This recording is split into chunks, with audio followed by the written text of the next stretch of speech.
이런 것들이 대부분 이제 임상에서 벌어진 일이지만 각자 원인이 다 다르더라고요. 달라요. 톨스토이가 그랬잖아요. 이제 불행한 집의 이유가 다 다르다라고 얘기를 했는데, 자, 그럼 어떤 이유로 지금 이제 신약 개발과 관련해서 이슈들이 이제 터졌는지 하나하나 좀 살펴보도록 하겠습니다. 먼저 신라젠, 많은 분들이 이제 기대를 했지만 사실은 이게 지금 앞으로 다시 또 성장의 가능성은 있을지 모르겠지만 어떤 이유로 이게 임상 관점에서는 어떤 이유로 이게 무용성 평가의 결정이 내려졌는지 한번 설명을 해주시겠습니까? 여기서 잠깐, 이번 영상이 항암제와 관련된 부분이라 좀 더 체계적인 이해를 원하시는 분들은 다음 내용을 학습하시기를 추천드립니다. 단 항암제 기전 따위는 나하고 상관이 없다 라고 생각하시는 분들은 통 패스하셔도 괜찮습니다. 항암제는 크게 다음 3세대 정도로 세대를 구분할 수가 있는데 바로 화학항암제, 표적항암제, 면역항암제입니다. 1세대 항암제는 화학항암제인데요. 화학물질이 암세포를 공격해 죽이는 방식입니다. 단 화학물질이 암세포뿐만 아니라 정상세포도 공격하기 때문에 치료 효과와 더불어 부작용이 크다라고 말씀드릴 수가 있습니다. 2세대는 표적항암제인데요. 표적항암제를 이해하기 위해서는 암세포가 성장하는 방식을 이해하실 필요가 있습니다. 암세포는 자신이 성장하기 위해서 주변 정상 조직에서 영양분을 끌어다 쓰는데 바로 이 과정이 표적항암제가 타겟팅하고 있는 부분인데요. 표적항암제는 이런 영양분을 끌어다 쓰는 과정에 관여하는 생체물질을 찾아서 억제합니다. 즉, 암으로 가는 영양 보급로를 차단해서 암을 굶겨 죽이는 방식이죠. 따라서 암세포만 골라 죽일 수 있기 때문에 부작용이 적다라고 할 수 있습니다. 하지만 다른 세포에는 무해하면서 해당 암세포에만 영향을 미치는 영양 보급로를 찾기가 쉽진 않겠죠. 그래서 표적 대상이 제한적이고 살아있는 암세포가 죽지 않기 위해서 다른 대체 보급로를 찾게 되면 해당 약물로는 더 이상 암세포의 성장을 막을 수 없게 됩니다. 우리는 이것을 내성이 생겼다라고 합니다. 그래서 표적 항암제로도 완전한 암의 완치는 어렵습니다. 대표적인 표적 항암제로는 2004년도에 한국에 출시해서 표적 항암제란 이런 것이다 라고 널리 알려준 이레사를 비롯해서 아바스틴, 넥사바 등이 있습니다. 3세대 항암제는 많은 분들이 관심을 가진 바로 면역 항암제입니다. 면역 항암제를 이해하기 위해서는 여러분들이 면역 시스템, 특히 T세포를 이해해야 되는데요. T세포는 신체 내에서 발견되는 정상적이지 않은 모든 물질들을 제거하는 역할을 담당하고 있습니다. 따라서 정상적인 상황에서는 T세포는 암세포를 보면 바로 먹어치운다 라고 생각하시면 됩니다. 그런데 암세포가 이런 T세포한테 걸리지 않기 위해서 PD-L1이라는 회피 물질을 만들어냅니다.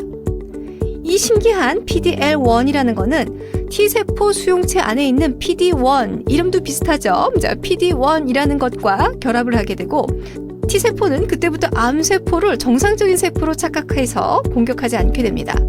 암세포가 굉장히 똑똑하죠? 그러면 면역항암제는 여기서 어떤 역할을 하는 걸까요?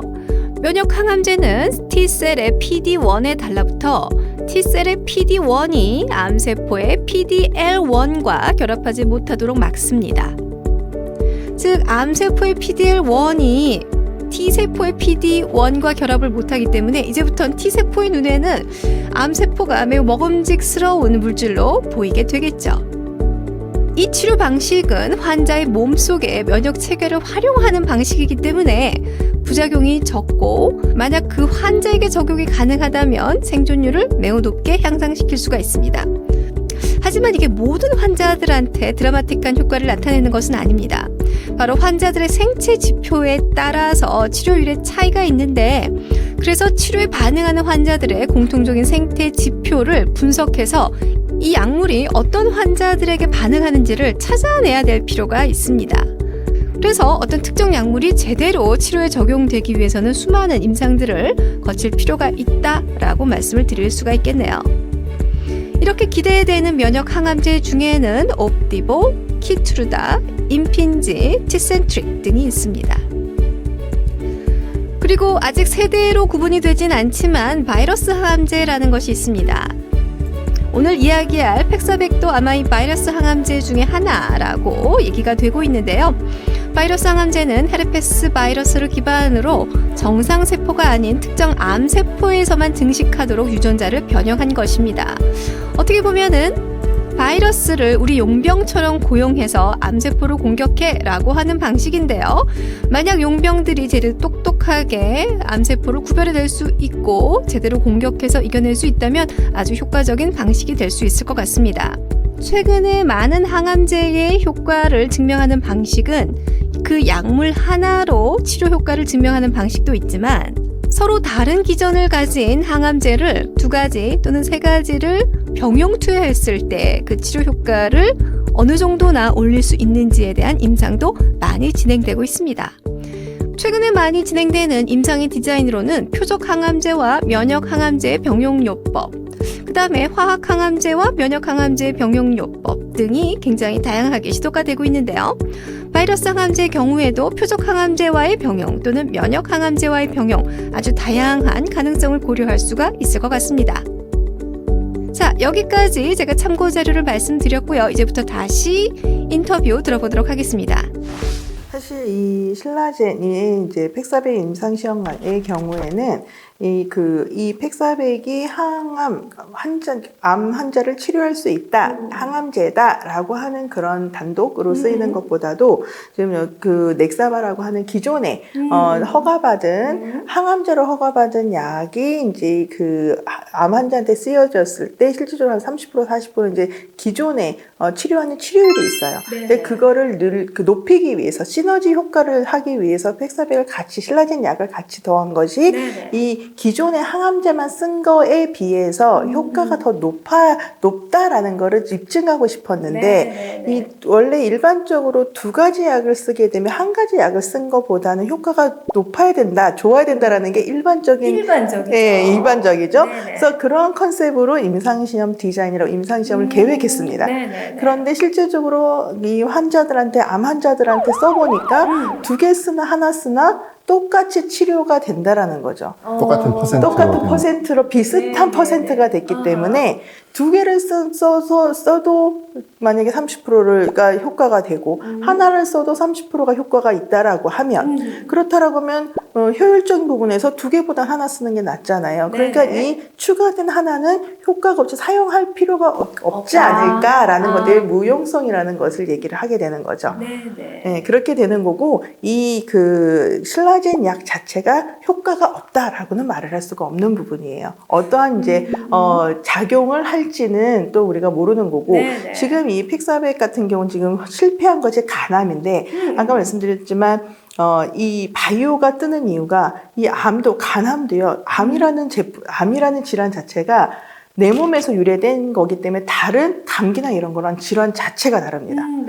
다른 바이러스나 이런 감기 같은 거는 똑같은 것이 여러 사람한테 들어가서 그 감기라는 것을 일으키는 거기 때문에 같은 약을 써서 죽이면 돼요. 근데 암은 간암이어도 김성은 몸에 있는 간세포에서 나타난 거와 대표님 몸에서 간세포에서 나타난 거는 다릅니다.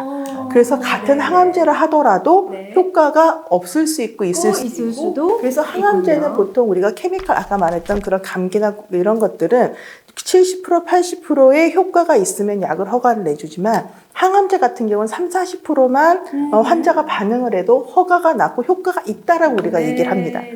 근데 그러한 암이라고 하는 특성이 있기 때문에 지금 신라젠 약 같은 경우도 간암 환자한테만 했어요.